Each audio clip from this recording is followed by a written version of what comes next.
Leo rais wa Marekani bwana Donald Trump, kwa wale ndugu zangu ambao tupo kwenye grupu pamoja, niliwatumia ujumbe ambao niliwaambia umeandikwa na rais wa Marekani bwana Donald Trump, ambao ulikuwa ni ujumbe wa moja kwa moja ambao wanautuma kwenda kule Iran, na alisema ujumbe huo unatoka kwa rais wa taifa hilo bwana Masoud Pezeshkian. Sasa rais wa Marekani kwenye huo ujumbe alituma nini? Alisema hivi.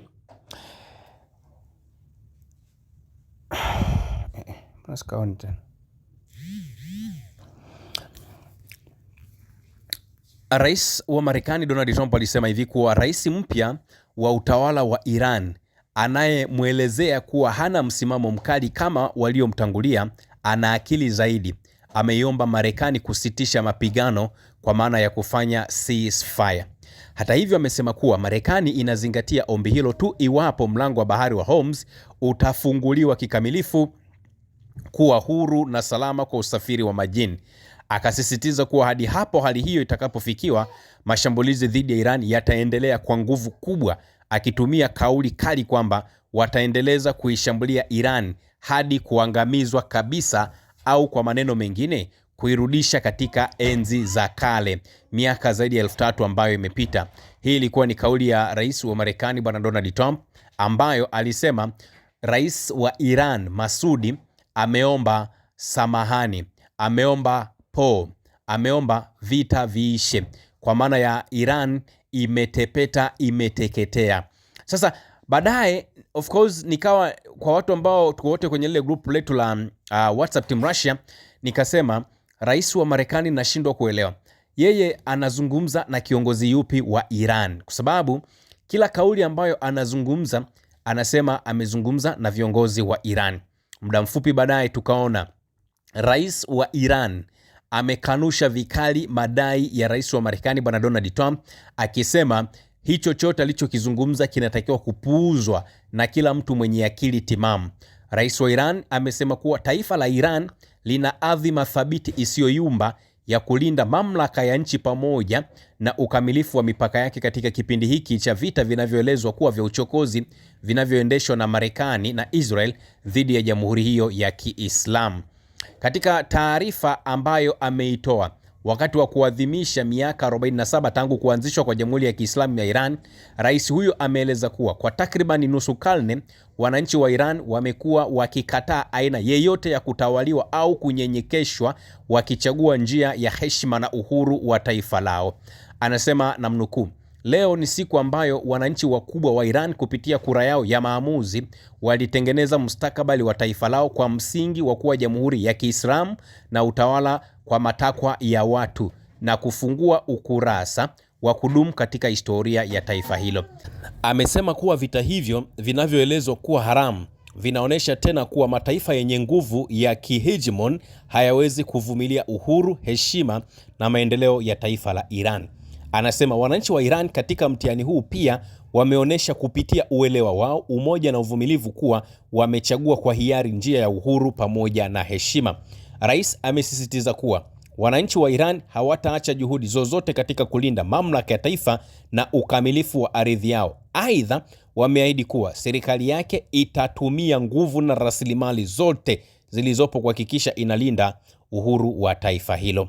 Katika kufanikisha hilo, anasema serikali itategemea uungwaji mkono mkubwa wa wananchi pamoja na muongozo wa kiongozi wa mapinduzi ya Kiislamu Said Mojtaba Khamenei. Tangu wakati huo, wananchi wa Iran wamekuwa wakifanya maandamano ya usiku kwa siku 32 mfululizo katika maeneo mbalimbali, wakipasa sauti za kupinga mashambulizi haya na kudai kusitishwa kwa kile wanachokiita ukatili wa adui. Kwa upande mwingine, vikosi vya jeshi la Iran vimeendelea kujibu mashambulizi hayo kupitia operation ya True Promise 4, ambapo hadi sasa wametekeleza mawimbi 89 ya mashambulizi ya makombora na drone na kulenga vituo mbalimbali vya kijeshi na kimkakati vya Israel pamoja na kambi za kijeshi za Marekani katika eneo hilo, na kudai kusababisha hasara kubwa sana kwa adui ambaye ni Marekani pamoja na Israel. Ndio maana mmeona hapo nimewaambia Rais Donald Trump sijui hapa anakuwa anazungumza na kiongozi gani wa Iran. Yani labda kuna kiongozi mwingine wa Iran ambaye rais wa Marekani anazungumza naye, kwa sababu kama ukisikiliza kauli zinazozungumzwa na bwana Masoud Pezeshkian, unaona kabisa Marekani ni kama kuna namna wanatafuta upenyo wa kuondoka pale nchini Iran. Kwa sababu gani? Mission waliokuwa nayo imefeli 100%. Na leo nataka niwaambie katika mistake ambayo Marekani ataifanya tangu dunia kuumbwa ni pamoja na kuruhusu vikosi vya ardhini vya Marekani viende kupigana na Iran. Yani hilo litakuwa ni kosa ambalo Marekani kamwe hatoka aache kusahau. Yani atalijutia mpaka taifa hilo linapoangamia. Kwa nini nasema hivyo? Iran wao swala la taifa ni swala la maagano ya mtu na taifa. Yani unapozungumzia wa Iran ukifika yani kwa mtu yoyote yule ambaye amewahi kubahatika kufika Iran, ninachokizungumza ataungana na mimi. Yani wa Iran, ile ardhi ya Iran ni kitu ambacho kina maana kubwa sana. Yani kina maana kubwa sio kwa viongozi wa taifa la Iran. Kina maana kubwa sana hata kwa mtu mmoja mmoja.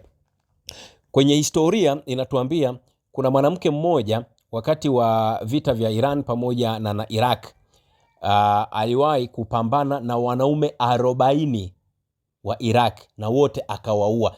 Yani huyo ni kwamba wao wanazaliwa wanaelezwa kuhusu ardhi yao, kuhusu uhuru wao, kuhusu taifa lao. Kwa hiyo wanakuwa wana machungu nalo vibaya mno, na ndio maana unakuta wao kwenye shida wako pamoja, kwenye raha wako pamoja.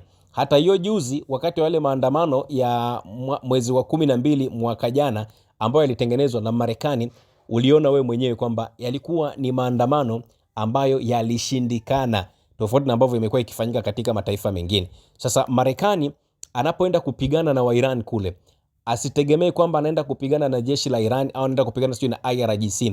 Yani anaenda kupigana na kila Mu-Iran, awe ni mwanamke, awe ni mwanaume, awe ni kijana, awe ni mzee, awe ni msichana, awe ni mvulana, awe ni babu, awe ni bibi. Yani once unazungumzia swala la kupambana na Iran, wanaipambania ardhi yao, wanaishambulia. Yani wao wanakuwa ni kama mchwa, wanahakikisha wanapambana wote kwa pamoja kwa kisha wanalitetea taifa lao la Iran.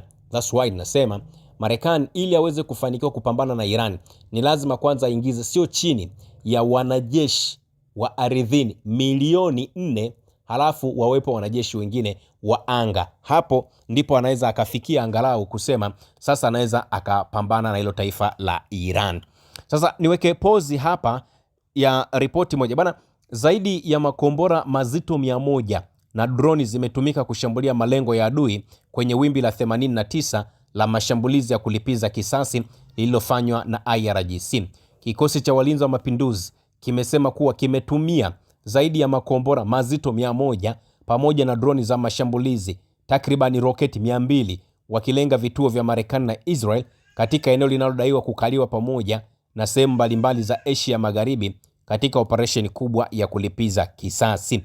Mashambulizi hayo ambayo yameratibiwa yametekelezwa siku ya tarehe 1 mwezi wa 4 mwaka 2026 kwa ushirikiano na vikosi vingine vya kijeshi vya Iran pamoja na makundi ya upinzani. Kwa mujibu wa idara ya mahusiano ya umma ya Iran IRGC, mashambulizi yamelenga maeneo ya kijeshi na vikosi ambavyo vinaelezwa kuwa vya kigaidi vya utawala wa Kizayuni katika miji ya Eilat, Tel Aviv pamoja na Bnei Brak, huku vyanzo vya ndani vikisema kwamba majeruhi wengi sana wapo upande wa Israel.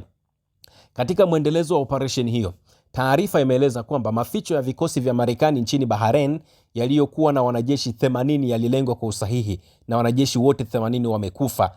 Aidha, kundi la helikopta za jeshi la Marekani katika kambi ya Al Udairi imeshambuliwa kwa makombora ya ballistic na kusababisha kuharibiwa kwa helikopta moja na nyingine kupata uharibifu mkubwa zaidi. IRGC imesema kuwa mashambulizi hayo yataendelea kwa awamu nyingine zaidi na mpaka pale Marekani pamoja na wenzao watakapokuwa wamekubali kwamba walivamia mtumbwi wa kibwengo. Kwenye taarifa nyingine, IRGC imeeleza kuwa vita vilivyolazimishwa Iran vimeleta matokeo kadhaa kwa ulimwengu wa Kiislamu, ikiwa ni pamoja na kuimarika kwa mshikamano wa umma wa Kiislamu chini ya kauli mbiu moja kupitia uratibu wa pamoja wa makundi ya upinzani dhidi ya maadui wanaoelezwa kuwa waovu kwa Waislamu pamoja na umoja imara wa taifa la Iran. Kwa hiyo ndio kile ambacho nilikuwa ninawaeleza hapo juu kwamba Iran ina mshikamano wa tofauti sana. Katika kitu ambacho pengine watu mlikuwa mfahamu ni kwamba Iran ina msimamo wa tofauti na mataifa mengine mengi sana makubwa duniani. Yenyewe wakati mwingine wanafikiria tu namna gani ambavyo wanaweza wakafaidika au wakapata nini, lakini Iran wana msimamo ambao ni msimamo hatari sana. Sasa athari za Iran kwa hivi sasa bila shaka kila mtu anazifahamu. Leo kwenye eneo lako unanunua mafuta mpaka 4,100 na kitu kwenye eneo lako, na hizi ndizo athari za moja kwa moja za vita kati ya Marekani, Israel na Iran na Mashariki ya Kati kwa ujumla wake. Kuna watu siku moja niliwahi kusema, bwana, vita hivi ni vita ambavyo vina uhatari sana kwa sababu vinagusa sekta nyeti sana, sekta ya nishati. Yani vinagusa sekta ya mafuta, vinagusa sekta ya gesi. Sasa mjiandae kisaikolojia. Mafuta yakipanda duniani pote, kila kitu ambacho utakigusa kitapanda. Uguse vocha itapanda, uguse tikiti itapanda, uguse nauli ya basi itapanda, uende kwenye daladala zitapanda, uende kwenye kila kitu ambacho unataka kukigusa ni lazima kitapanda, kwa sababu duniani mafuta ndiyo ambayo yanaamua dunia iende vipi. Usisahau kusubscribe, like na kubonyeza alama ya kengele. Asante.